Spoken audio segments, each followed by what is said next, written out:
ဒီနေ့မှာပဲဆောင်းကလေးတစ်စုံပဲလောင်းလိုက်အောင်ဆောင်းကလေးတစ်စုံပဲလောင်းအဲ့ဒီဇွန်လောင်းလို့ရှိရင်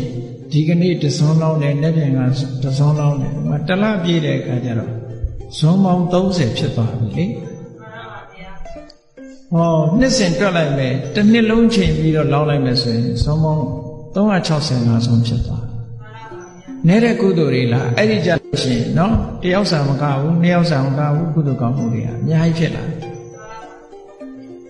အဲ့ဒါလို့ကိုလူတဲ့ကုသိုလ်ဟာကြားလာလေလေများလာလေလေကြားလာလေလေများလာလေထို့တူပဲကုသိုလ်ကောင်းမှုဆိုတော့ထပ်ထပ်မလှူတောင်မှပဲစိတ်ထဲကနေထပ်ထပ်ပွားရင်ထပ်ထပ်ပြီးတော့ရတယ်တဲ့ကုသိုလ်ကစိတ်ထဲမှာတစ်ချိန်ဖြစ်ရင်တစ်ခါရနောက်တစ်ခါထပ်ဖြစ်ရင်နောက်တစ်ခါရနောက်တစ်ခါထပ်ဖြစ်ရင်နောက်တစ်ခါရကုသိုလ်ဆိုတာတိုးပွားတဲ့အမျိုးအစား